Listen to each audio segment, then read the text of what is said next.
आपल्या स्वर्गीय संतोष भैया देशमुख यांच्या चरणी प्रथम विनम्र अभिवादन करतो। याच्यानंतर राजे बोलणार आहेत। एकानं सुद्धा जागा सोडायची नाही, कारण त्यांनी उलट केलं। ते म्हणले आधी राजे बोलणार आणि मग मी बोलणार। बाबा, मी राजगादीचा सन्मान करतो ना, मी आधी कसं बोलणार, नंतर कसं बोलणार राजाची? मी जास्तीच बोलणार नाही। मी काय करतोय, काय करणार आहे यापेक्षा माझ्या समाजानं काय ठरवलंय हे माझ्यासाठी महत्वाचं आहे। मी हटणार नाही, हे तुम्हाला शब्द दिलेला आहे, त्यात मी मागे सरकणार नाही।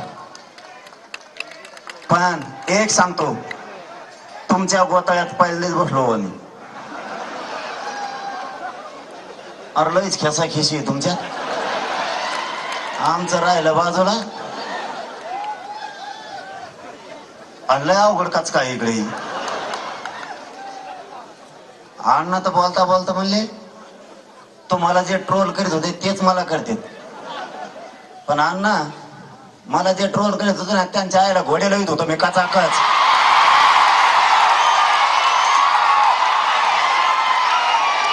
मी मोजीत फिजित नसतो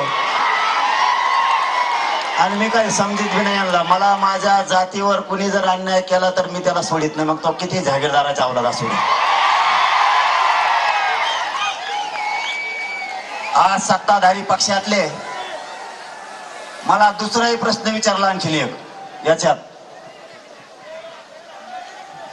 की तुम्ही नाव घेत नाहीत। मी काही जण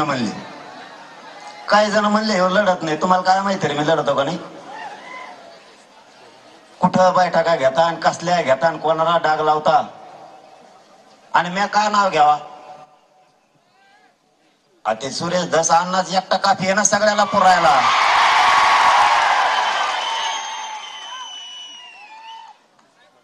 मराठ्यांना एक जाहीरपणानं सांगतो, एवढंच बोलणार आहे मी, याच्या पुढचं बोलणार नाही।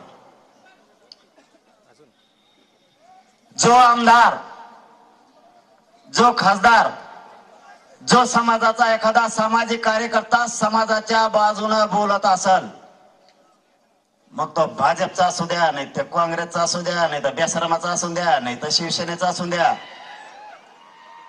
त्याच्या बाजूने ठामपणानं इथून पुढच्या काळात जातीच्या सगळ्या लोकांनी त्याच्या बाजूने उभा राहायचं।